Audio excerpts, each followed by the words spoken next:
지금 벌써 대치동에서는 공부 제일 잘하는 애들이 그 다음이 3등이 서울대라고 얘기할 정도로. 그럼 이제 중상위권 같은 경우는 계약학과 같은 경우에도 벌써 육해공 해병대랑 다 계약학과가 있습니다.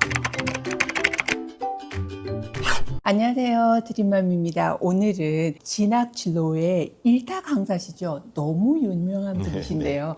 조진표 대표님을 모시고 요즘에 여러분들이 너무나 고민 많이 하시는 가장 핫한 학과 그리고 취업이 잘 되는 학과에 대해서 디테일하게 알아보려고 합니다. 안녕하세요, 네, 안녕하세요. 대표님. 간단히 소개 말씀 부탁드릴게요. 네, 저는 현재 YG멘토라는 곳의 대표를 맡고 있고요. 우리 YG멘토는 아이들의 적성과 능력을 진단해서 그 능력이 잘 발휘되는 미래의 분야가 어디인지 그 분야에 도달하려면 인생에 많은 선택의 길이 있는데 어떤 선택을 하는 것이 아이들한테 좋은 선택이 될 것인지 이런 것들을 연구해서 알려주는 그런 일을 하고 있습니다. 네. 여러분이 궁금해하시는 부분을 탈탈 털어 다 알려드리도록 하겠습니다. 네네네. 요즘에 보면요, 컴공과가 굉장히 몇 년 전에만 해도 대세였는데요. 네네. 오늘날 그 부분이 취업에 그렇게 핫하지 못하다, 약간 네네. 시들었다라는 그런 거, 이거 너무나 이게 뭔가 변화가 빠르게 일어나니까 네. 두렵기도 하고 불안하기도 하잖아요. 네네네. 그래서 이렇게 혼란스러우면서도 또 한편으로는 그래도 역시 의대야 이러는 분들도 계시고 한데, 대표님이 딱 보실 때 요즘에 가장 뜨는 학과 그리고 가장 이제 10년이 지나도 여전히 좋은 학과, 그러면서 여전히 요즘에 핫한 AI 반도체 학과까지 함께 짚어주시면 좋을 것 같아요. 네네. 사실 뭐 그걸 아는 거는 점쟁이도 잘 모르는 일인데 네. 그냥 최대한 제가 알고 있는 지식과 정보를 가지고 논리적으로 이제 추론을 해볼 수밖에 없거든요. 그렇죠. 근데 이제 처음 말씀하신 것 중에 하나가 일단 컴공과에 대한 오해들이 많습니다. 컴공과가 최근에 해고도 많고 취직도 상대적으로 잘 안 되는데 여기서 말하는 상대적인 거는 코로나 때랑 비교해서 그런 거거든요. 근데 그때 너무나 많은 사람들을 컴공과를 컴자만 들어가도 다 채용을 했어요.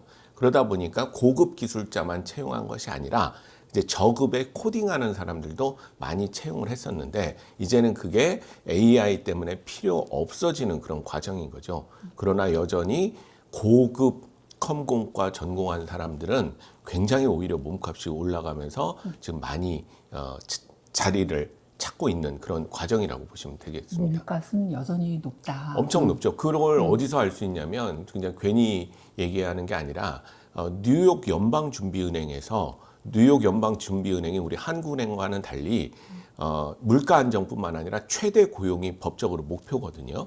그래서 항상 뉴욕 연방준비은행에서는 미국의 대학 학과 전공별로 취업이 어떻게 되느냐 이걸 이제 조사해서 발표를 합니다.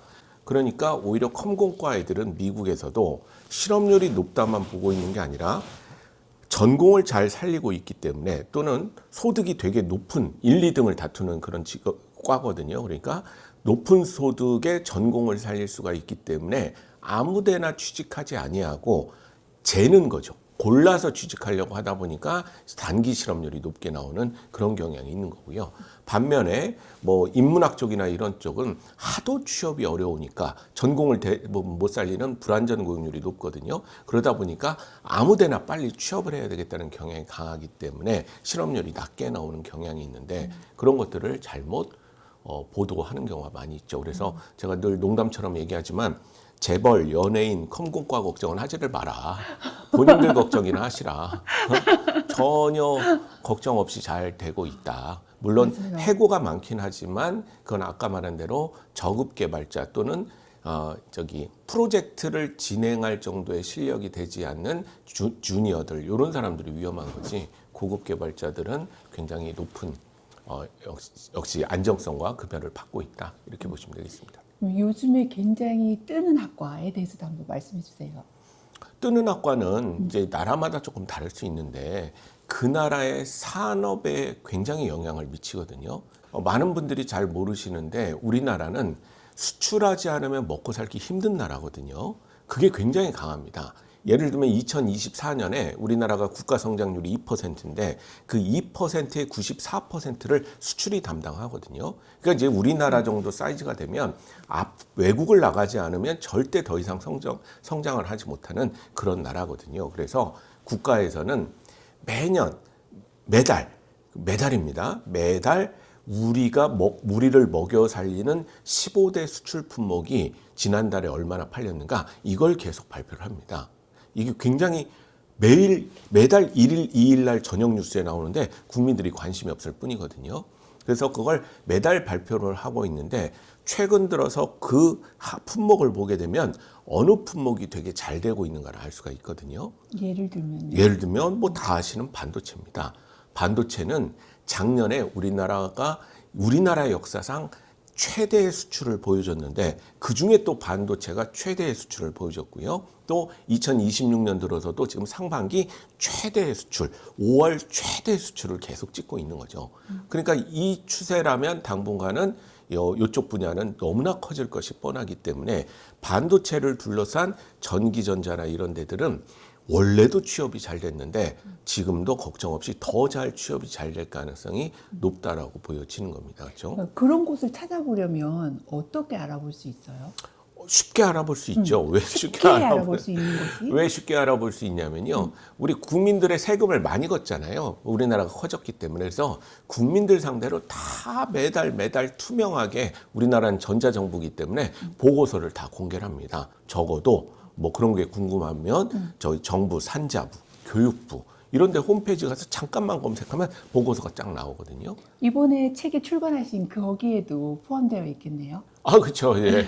한국 사회를 알면 진로와 진학이 보인다라는 책을 썼는데 그게 하도 사람들이 보고서를 안 읽으니까 거기에 좀 이런 자료들이 많다. 그걸 좀 알려주기 위해서 그런 책도 썼죠. 네. 네, 그래서 이제 그런 국가 보고서를 잘 보는 게 되게 중요한데 2026년 5월부터 국가는 우리나라가 성장하다 보니까 15대 품목을 계속 매달 발표를 했었는데 2026년 5월부터 20대 품목으로 늘렸거든요.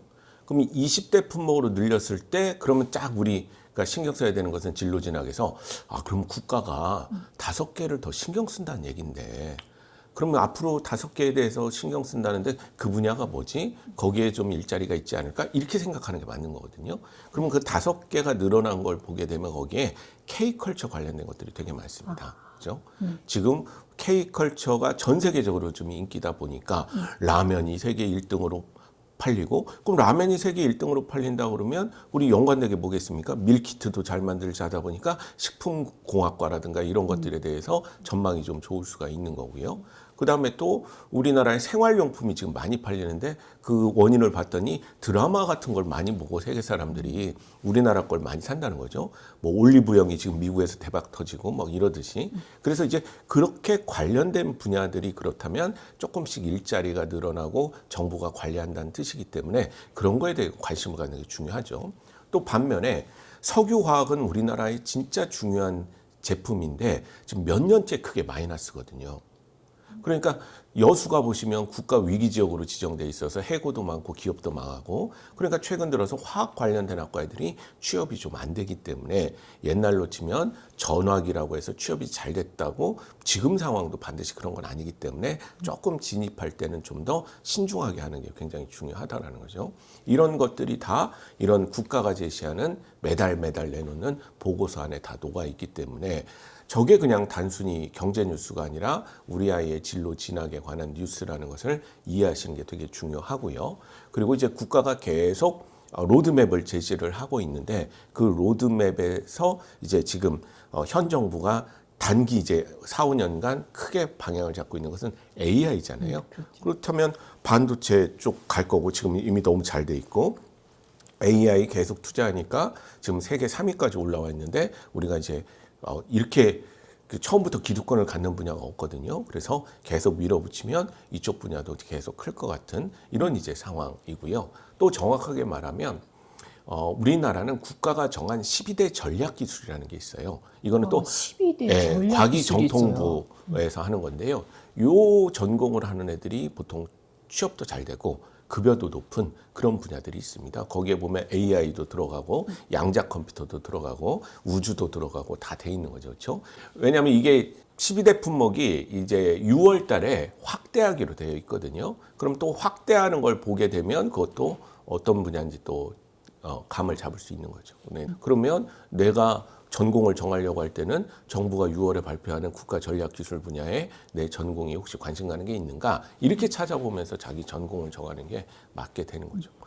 결국은 미래 유망 분야라는 것은 우리 국가가 경제가 어느 분야를 지향하면서 달려가고 있는가 그 분야가 미래 유망 분야라는 것을 정확하게 이해하는 게 되게 중요합니다. 네. 다음으로는 이제 계약학과 그런 분야에 대해서 되게 관심을 많이 가지시는데 이럴 때는 최상위권 학생들에게 유리하고 사실 중상위권은 좀 어렵잖아요. 네네. 그럴 때 대표님께서 그러셨어요. 우회에서 기가 막히게 좋은 대학, 학과가 있다. 네네. 그리고 학부모님들이 잘 모른다 이 부분에 대해서 라는 영상을 본 적이 있어요. 아, 네네네. 그래서 그 분야, 그 학과, 중상위권 아이들에게도 지원할 수 있다는 그런 희망에서 어떤 대학과 학과가 있는지 말씀 좀 부탁드릴게요. 그렇죠. 근데 이제 중상위권을 어디까지 보느냐에 따라 다르지만 지금 말씀하시는 계약학과는 대기업 채용형 계약학과인 거죠. 대기업 채용형 계약학과는 2027년 대입 기준으로는 13개 대학에 19개 학과, 8개 대기업 요게 있는 거죠. 거기 갈 수만 있다면 너무 좋은 거죠. 그거는 정말 혜택이 너무 많으니까. 근데 최상위권 애들만 합격할 거예요. 지금 벌써 대치동에서는 공부 제일 잘하는 애들이 의대, 그 다음이 계약학과, 3등이 서울대라고 얘기할 정도로 지금 이제 많이 인기가 있는 상황이거든요. 그러니까 상위권 아니면 그건 힘들 것 같고, 그럼 이제 중상위권 같은 경우는 계약학과 같은 경우에도 대기업에만 있는 게 아니라 군 기술형 계약학과라는 것도 있거든요. 그렇죠? 그러니까 군하고 대학이 계약을 맺은 거예요. 그 중에 대표적으로 유명한 게 고려대 사이버 국방학과가 되는 거죠. 그러나 고려대는 되게 점수가 높으니까 그것도 이제 최상위권으로 분류가 된다면 이제 고대가 있긴 하지만 고대 말고도 세종대가 이 분야에서 유망해요. 세종대는 벌써 육해공 해병대랑 다 계약학과가 있습니다. 그런데 육해공 해병대랑 다 계약학과가 있는데 이 군 기술형 계약학과도 대부분 다 4년간 전액 장학금에 그리고 이제 남학생 같은 경우는 장교로 임관이 되는 그런 이제 계약학과거든요. 세종대도 있죠. 아주대는 공군이랑 했죠. 그다음에 충남대는 한양대, 에리카는 또 해군이랑 계약을 맺어서 이런 이제 대학도 굉장히 좋은 코스라고 볼 수가 있고요. 성적이 더 낮게 되면 조기 취업형 계약학과라는 것도 있어요. 조기 취업형 계약학과는 교육부랑 산자부가 협력을 해서 조금 성적은 낮지만 빨리 사회 나가서 돈 벌고 싶은 애들을 위해서 그 애들이 중소기업이랑 매칭하는 그런 프로그램이거든요. 그것도 사실은 애들한테 되게 도움이 될 수 있는 그런 이제 계약학과 중에 하나라고 볼 수가 있고요. 그거 말고라도 제가 이제 그 평소에 주장하고 있는 게 대학에 대해서 사람들이 잘 모르다 보니까 자꾸 우리 어렸을 때 특히 부모님들 세대에서 알고 있던 뭐 서연고 서성안이 하는 그 서열에서 벗어나지 못하니까 대학에 대한 그 종류와 어떤 사연에 의해서 그 대학들이 발전하고 있는지를 모르시는 분들이 의외로 많이 있다는 거죠. 그 다음에 이제 학교 자체로 보면 후발 국립대학들이 그렇습니다. 그 대표적인 게 켄텍이라는 대학이 그렇거든요. 근데 그 대학은 말씀하신 거랑 달리 최상위권이에요. 제 채널에는 최상위권에 대해서 좀 포커싱해서 말씀을 많이 드렸던 것 네네네. 같아요. 근데 다 같이 어머니들이 요즘에 이렇게 보니까 아이들이 성적이 좋지 않을 때 어머니들도 같이 우울해지시는 거예요. 네네네. 그분들에게 뭔가 좀 좋은 소식, 다양한 학교들이 있다는 거, 아이에게 맞는 학교들을 좀 제시해주고 싶다 해서 대표님께 여쭤보고 싶었어요. 그렇죠. 근데 뭐 그러면 이제 성적대가 구체적으로 어떤지에 따라 다 다르니까 대학은 너무 많고 그래서 지금 뭐 연수도 보내주고 뭐 노트북도 주고 하는 데는 켄텍이라는 국립대학이 그런 대학이거든요. 그건 전남 나주에 있죠. 그거는 한국에너지공과대학이라는 국립대학이거든요. 별도의 법에 따라서 거기는 영지학교 과학고 애들도 많이 가는 그런 최상위권 대학들이고 그런 대학 말고는 이제 아까 말한 군기술형 계약학과가 조금 더 이제 중상위권에 맞는 그런 대학이고요. 또 그렇게 직접적인 혜택이 좀 적더라도 뭐 완전히 중간 정도의 성적이라면 서울대 다음으로 1인당 교육비가 많은 대학이 한국기술교육대학이라고 있거든요. 한국기술교육대학은 30년이 넘은 대학임에도 불구하고 부모님들이 잘 모르세요. 거기는 충남 천안에 위치해 있는데 네이버에 치면 사립대학으로 나올 거예요. 그런데 실제로는 사립대학이라기보다는 그 노동부가 설립한 국립대학이라고 보셔야 되는 거거든요. 그렇기 때문에 아직도 노동부가 관여를 하고 있어서 예산을 대기 때문에 노동부가 우리나라의 취업 담당하는 곳이기 때문에 웬만한 인서울대학보다도 졸업할 때 취업의 질이 좋고 취업이 잘 되는 그런 이제 모습을 보이는데 아무도 잘 모르고 사립대학으로 분류가 되고 천안에 있기 때문에 지금도 9등급 기준으로 한 4등급 초반대가 합격을 하는 거죠. 그러니까 그런 대학들은 사실은 만약에 우리 애가 4등급 대 3등급 후반 이러면 어설픈 인서울대학보다는 인서울대학도 가기 힘들겠지만 그럴 때는 그런 대학 가는 게 훨씬 더 좋을 수가 있는 거죠. 아는 만큼 희망이 보일 것 같아요, 어머니들이. 네, 그런 네. 식으로 대학들이 꽤 많이 있습니다. 네. 그럼에도 불구하고 또 여전히 또 의대 이렇게 고민하시는 분들도 계시잖아요. 많으시죠. 그럼 의대 여전히 10년 후에도 이렇게 인기 있는 학과일까요? 네, 인기 있을 겁니다. 왜냐하면 지금 전 세계적으로 의대가 인기 없는 나라는 없죠. 다 대부분 인기 있는 거죠. 그렇죠? 그럼 의대가 인기 있는 이유는 크게 두 가지 이유 때문에 그렇거든요. 첫 번째 이유가 모든 직업이 다 그렇겠지만 이 두 가지 이유가 크게 좌우를 하게 되는데 첫 번째로 의대가 인기 있는 이유는 어떤 직업에 도달해서 평생 버는 돈을 생애소득이라고 얘기를 하는데 생애소득이 현재 가장 높은 직업이에요. 2021년 기준으로 의사협회에서 밝힌 자료에 따르면 개원 의사들의 평균 소득이 한 38억 2천만 원 정도 되는데 그 정도 생애소득을 가진 직업이 없죠. 그러니까 비교를 위해서 7급 공무원의 생애소득이 한 23억 정도 되거든요. 그러니까 얼마나 차이가 많은 걸 알 수 있는 거죠. 그래서 돈을 그 정도 버는 직업이 없으니까 당연히 인기 있을 수밖에 없고요. 또 의사가 인기 있는 이유 중에 하나는 우리가 세상을 살다 보면 결국 스트레스 받는 것은 삶에 대한 불확실성 때문에 스트레스를 받는 맞아요. 거거든요. 어떻게 우리도 다 이번 인생이 처음이다 보니까 이럴 줄 몰랐던 거죠. 삶의 불확실성 때문에 항상 스트레스를 받는 건데 의사라는 직업은 고등학교 때만 공부 잘하면 99%의 확률로 65세까지 일할 수 있는 국가 자격증을 받는 거기 때문에 이 두 가지 조건에서 너무 탁월하기 때문에 의대의 인기는 높을 수밖에 없고 이건 당분간은 지속될 수밖에 없다. 그러면 이제 의대는 뭐 반도체나 이런 이제 계약학과가 훨씬 이제 경쟁률이 높아졌다 이런 기사들도 있었지만 실제로는 의대는 여전히 인기 학과다 그쵸. 그런 말씀인 거고 그러면 이제 여기 이과에서 탑3 학과 그리고 문과를 너무 이렇게 다루지 않았는데 문과의 탑3 학과 이렇게 유망하고 돈도 잘 벌 수 있는 그런 학과가 있을까요? 그러니까 아까 의사가 지금 인기가 약간 무너지려면 공대 쪽에서 높은 소득을 가진 직업들이 나와야 되는데 최근에 그런 사인이 있어서 괜찮은 거거든요. 그래서 당분 이제 좀 한 몇 년 지나게 되면 의대랑 공대 중에 또 우수 인재들이 골라야 되기 때문에 지금처럼 의대 독주 체제는 많이 없어질 거라고 보고 있긴 하고 있습니다. 그렇죠? 그런데 그런 상황을 다 감안하더라도 그럼 이과 쪽에서 인기 있을 직업은 뭐가 있느냐? 반도체, AI, 로봇 관련된 피지컬 AI 이런 과들은 되게 잘 성공할 가능성이 높은 거고요. 문과 쪽은 전반적으로 암울합니다. 그죠? 전반적으로 암울한데 그래도 이 암울한 상황을 먼저 인정을 해야 되는 거죠. 왜? 내가 좋아서 왔기 때문에. 취직하고 이러려고 하면 이과를 가는 게 맞죠. 근데 내가 문과를 택하는 것은 수학과학 싫어서가 아니라 내 적성이 여기 있고 꿈이 여기 있어서 온 거기 때문에 여전히 나는 이 험난하지만 여기서 돌파구를 찾겠다는 그런 뜻이잖아요. 그럼 문과도 마찬가지입니다. 문과에서도 문과가 여전히 그 취업에서 어려움에도 불구하고 여전히 양질의 일자리를 갖고 있는 곳이 있죠. 그 양질의 일자리가 어디냐? 이 분야를 파야 되는 겁니다. 그래서 탑3 이렇게는 우리가 얘기하기는 어렵고요. 네.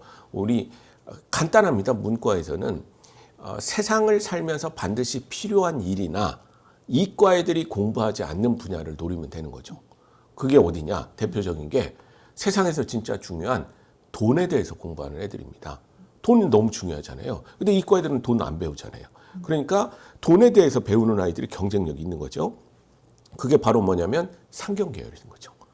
금융에 대해서 배우는 애들은 경영경제학과 애들이기 때문에 여전히 문과 취직이 안 된다고 하더라도 그쪽 애들은 사회 진출 경쟁력이 있는 거죠. 중요한 돈을 다루니까. 그리고 특히 우리나라는 금융업이 굉장히 급여가 높은 분야입니다. 근데 금융 쪽에서는 여전히 이과 애들도 많이 뽑고 있긴 하지만 최근 들어서는 그러나 문과 애들이 위주기 때문에 내가 문과를 갔을 때는 경영경제면 제일 좋겠지만 경영경제가 아니더라도 그쪽 관련된 자격증이나 이런 것들을 취직하려고 노력하는 게 되게 중요하고요. 또 같은 이치로 진짜 사회에서 중요한데 이과 애들이 안 하는 분야들이 있죠. 그게 바로 유명한 게 바로 법, 심리 뭐 이런 쪽이 되는 거죠. 그러니까 그쪽 분야는 사회적으로 너무 중요한데 이과 애들이 안 하기 때문에 자기가 그쪽에 꿈이 있고 하면 과감하게 도전하고 관련된 자격증을 취득하면 여전히 경쟁력이 있다라고 볼 수가 있고요. 그 다음에 또 잘 아시겠지만 우리나라는 무역 국가이기 때문에 항상 과 이름에 글로벌, 국제, 무역 이런 단어가 붙어야 경쟁력이 있는 거예요. 우리는 먹고 수출하지 않으면 먹고 살기가 힘들기 때문에 그래서 역시 우리나라 문과에서는 다른 나라 문화, 다른 나라 언어 이거에 대해서 전문성이 있는 애들이 여전히 경쟁력이 있다고 볼 수가 있고요. 또 마지막으로 이제 3개 했는데 이제 하나 더 추가 4개가 뭐냐면 전 세계 어느 나라나 문과 애들을 뽑는 직업적인 목표는 나라를 운영하는 공공을 운영하는 관리를 양성하는 주 목적을 갖고 있거든요. 그러니까 우리의 꿈이 교사거나 공무원이거나 이런 꿈을 가진 애들은 정외과든 행정학과든 상관없죠. 빨리 가서 자기 욕심과 포부에 맞게 5급, 7급, 9급 시험 봐서 합격하게 되면 한 인생을 의미 있게 살 수가 있게 되는 거죠. 그거에 맞게 문과는 지원을 해야 되는 겁니다. 네네. 네.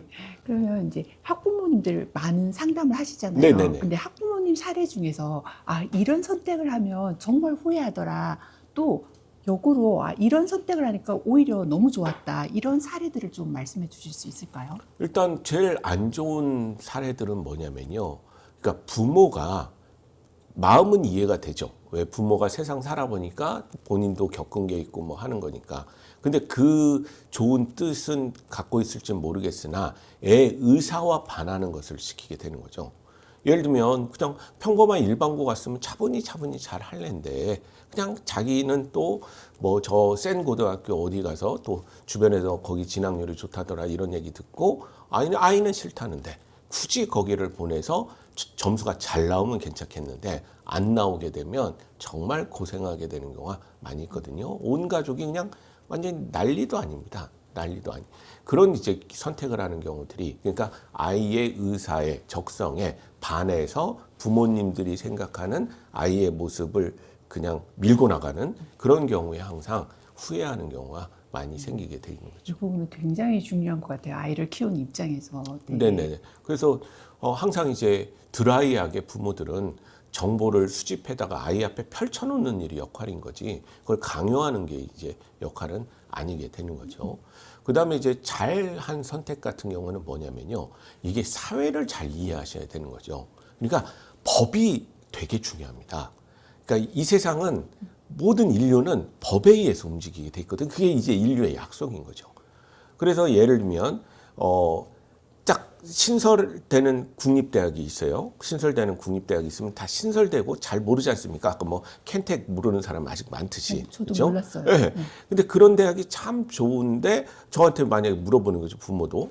이렇게 물어보면 여기랑 신설된 요거랑 여기 그다음에 기존에 알고 있던 그 명문대 중에 하나랑 어디가 좋겠느냐 뭐 이렇게 물어보면 저는 항상 하는 게 그 지금 신설된 혹시 좋은 대학이라고 하는 곳이 법에 의해서 별도로 독립돼 있느냐 그러면 나는 그쪽을 찬성한다. 그렇죠? 그러면 아니면 저 원하던 그 원래 알고 있던 데를 가라 이렇게 얘기를 하는데 부모님들 중에도 현명하신 분들이 있어서 세상 돌아가는 걸 잘 알기 때문에 딱 보면 각을 보면 저는 앞으로 엄청나게 나라에서 투자할 가능성이 있는 거죠.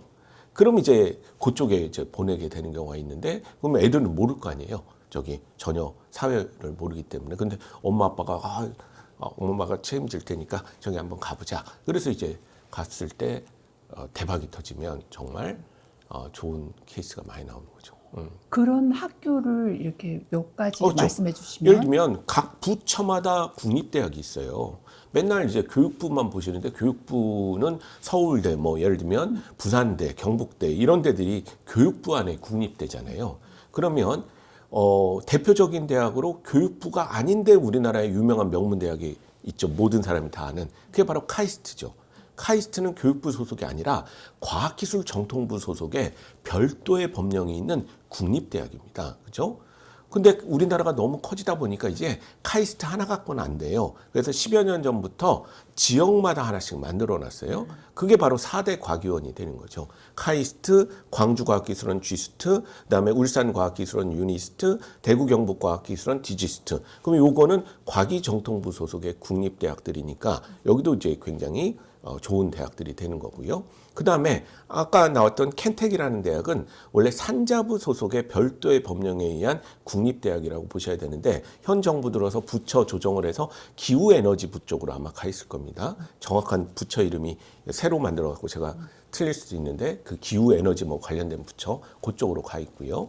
그 다음에 25년 된 국립대학인데 아무도 잘 모르시는 저 문화부 소속의 대학이 2개가 있는데 한예종은 알잖아요. 한예종은 그것도 문화부 소속의 대학인 거죠. 근데 한국예술종합학교죠. 서울에는 대학을 더 이상 못 만드니까 각종학교로 해서 학교라고 돼 있는 겁니다.